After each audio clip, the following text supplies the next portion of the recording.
12절 말씀 같이 읽을까요? 12장 12절 같이 읽을까요? 시작. 너희와 너희 자녀와 노비와 함께 너희 하나님 여호와 앞에서 즐거워할 것이요 내 성중에 가하는 내 인과도 그래할지니 여인은 너희 중에 분깃이나 기업이 없음이니라. 아멘. 18절 말씀입니다. 같이 읽을까요? 오직 내 하나님 여호와께서 택하신 곳에서 내 하나님 여호와 앞에서 너는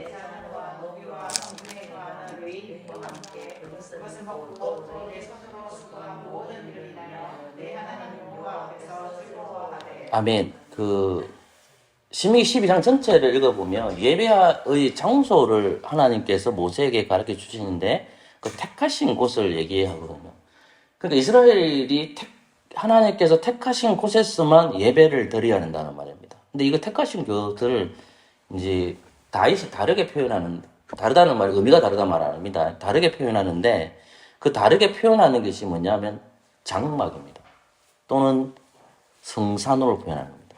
지금 장막을 공부하고 있기 때문에 출애굽기 말씀을 보면 이 장막이라는 단어가 그 단어가 성막으로 표현되고 있거든요. 여러분 성막은 뭡니까? 하나님의 집이지고 그것이 강야 시대 때 드리는 뭡니까? 예배의 장소를 가리킵니다. 그러니까 장막이라는 것은 텐트인데 왜 이 장막을 표현했는지 아직 다윗이 솔로몬 때의 하나님의 집 성전이 세워지거든요. 예루살렘 성전.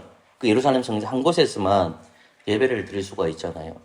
그러니까 시편 12편에서 지금 여호와여 주의 장막에 유할 자 누구이며 주의 성사 거할 자 누구이니까 할 때 하나님이 계시는 곳이 장막으로 표현하거든요. 성막. 그럼 우리는 출애굽기 말씀을 이미 기억하고 있잖아요. 하나님의 집을 시내산에서 짓지 않습니까? 그곳의 이름을 성막으로 부르기도 하고 해머하기로 부르기도 하고 장막이도 부르기도 합니다. 근데 다윗은 이 장막이 그 성막을 가리키는데 솔로몬 때 다윗의 그 다음 왕이 솔로몬이 되는데 솔로몬 때 예루살렘 성전이 세워지잖아요. 그러니까 이 장막의 유월자가 누구입니까? 라고 질문하는 것입니다. 그것은 뭐냐면 예배 드리는 장소에 모이는 자, 예배하는 자가 누구입니까? 그러니까 이 장막이라는 것은 예배 장소를 가리킵니다. 예배 장소. 누가 예배를 드릴 수가 있습니까? 거룩한 장소에서 예배드리는 자가 누구입니까? 라고 질문 던지는 거예요. 그러니까 주의 장막은 예배의 장소를 가리키는 것입니다. 이해되셨죠? 그래서 그것을 가리켜 주의 장막으로 표현하는데 모세 때는 그 택하신 곳에서는 예배를 드려야 된다는 것이 신명기 12장에 밝히고 있고 다윗은 이미 이 신명기 12장 말씀을 기억하고 있기 때문에 언약의 백성들이 장막에서 유월자, 예배 드리는 자가 누구입니까? 그 말씀을 하고 있죠. 그리고 나서 이제 또 그 다음 표현이 나오는 게 뭐냐면 주의 성산으로 나오는 겁니다. 이 성산이라는 말은 홀리거든요. 홀리 힐인데 거룩한 산을 가리킵니다.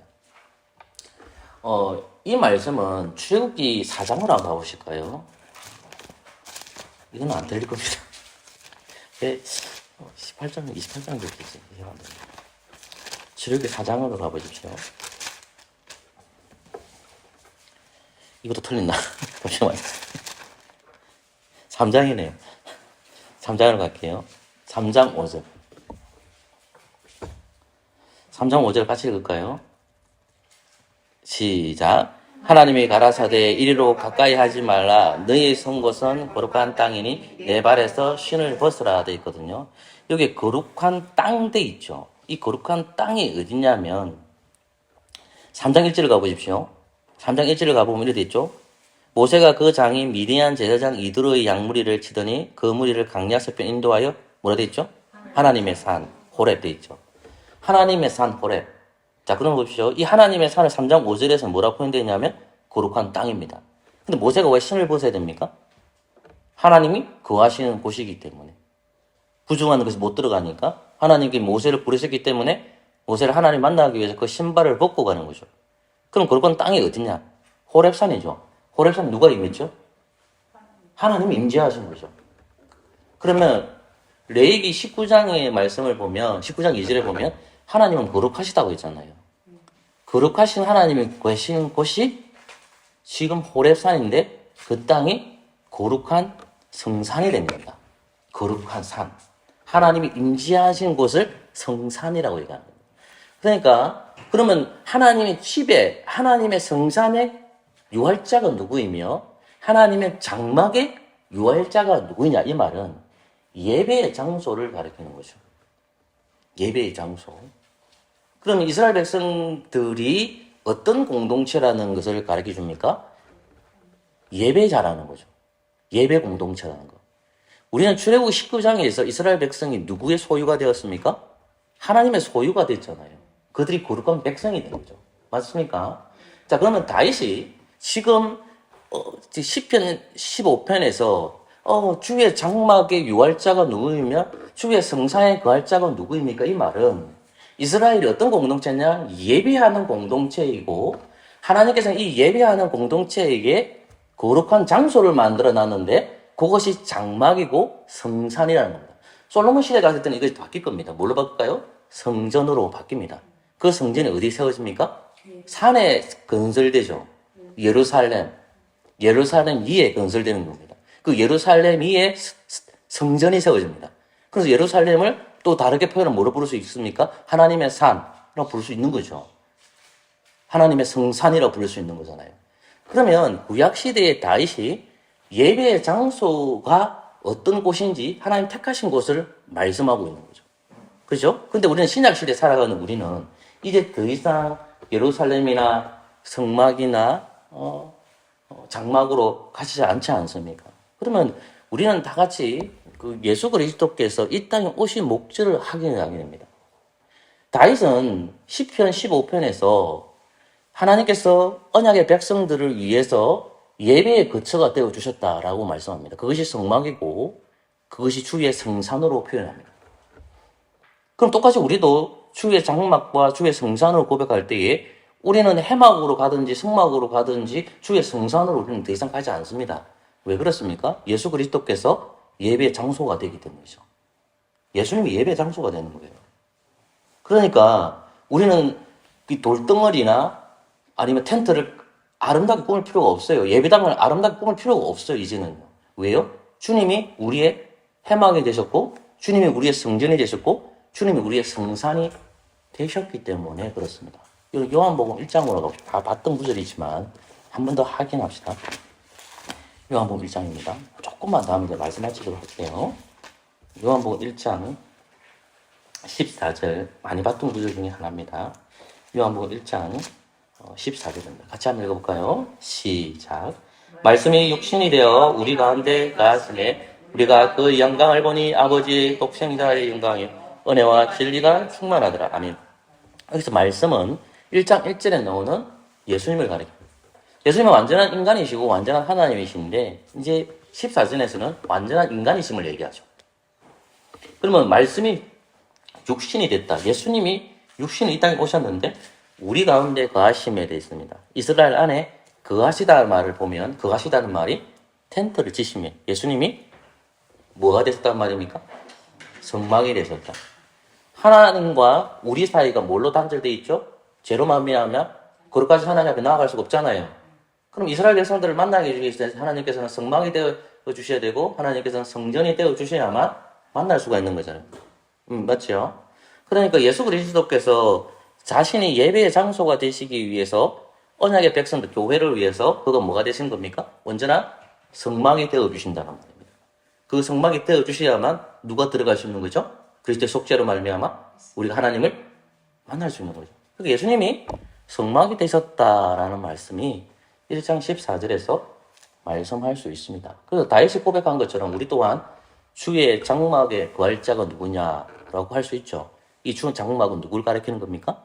예수 그리스도를 가리키는 겁니다. 자, 그러면 주의 성산이라는 말을 조금 더 확장시키면 이것은 예루살렘 성전과 관련되어 있다라고 저는 말씀을 드렸습니다. 요한복음 2장 한번 가보십시오.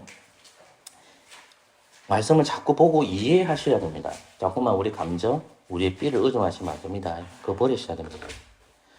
2장 19절을 가볼까요? 같이 읽읍시다. 시작. 예수께서 대답하라 가라사대 이 성전을 헐라 내가 사흘 동안 일으키리라. 30절 시작. 유대인들이 가로되 이 성전은 46년 동안에 지었거늘 너가 3일 동안에 일으키가 하더라. 21절 시작. 그러나 예수는 성전된 자기 육체를 가리켜 말씀하신 것이라. 아멘. 사랑하는 성도 여러분, 성전된 자기 육체를 가리킨다. 이 말은 예수님이 이제는 본문에 나오는 유대인들은 예루살렘 성전에서 하나님을 만나고 하나님을 임재하는 장소로 보고 있지만 성령의 영감을 기록한 사도 요한은 요한복음 2장에서 이제 더 이상 성전이 성전으로서의 기능이 아니라 진짜 예루살렘 성전이신 분이 왔다는 거죠. 새 예루살렘의 성전 오시는 분이 누굽니까? 다름 아니 예수님이다라는 겁니다. 그럼 예수님 자체가 새 예루살렘 성전이 됐다는 것은 예루살렘이 어디에 세워진다고 했죠? 구약에 보면 예루살렘에 세워진 거잖아요. 산에 세워졌잖아요. 하나님이 임재하시니까 그곳이 어떻게 된 겁니까? 거룩한 성산이 된 거죠. 예루살렘이 하나님의 산, 거룩한 산이 된 거죠. 하나님이 임재하셨으니까. 예수 그리스도께서 새 예루살렘이 되신다는 거죠. 다시 말해서 예수님이 참 성전으로 이 땅에 오셨다는 말입니다. 자, 그럼 생각해 봅시다. 주의 장막이라는 것은 그리스도를 가리킵니다. 주의 성산은 누구를 가리킬까요? 예수님을 가리킵니다. 예수님이 거룩한 장소가 됐습니다. 이해됐습니까? 예수님이 거룩한 장소가 됐습니다. 예수님이 거룩한 장소가 됐다는 겁니다. 여러분, 한 구절만 더 찾고 말씀을 정리해 봅시다. 우리가 보통 말씀 중에서는 이 본문을 찾을 때마다 저는 어디로 가겠습니까? 그것은 다른 말이 있는 고린도전서 3장으로 갑니다. 고린도전서 3장으로 가보십시오.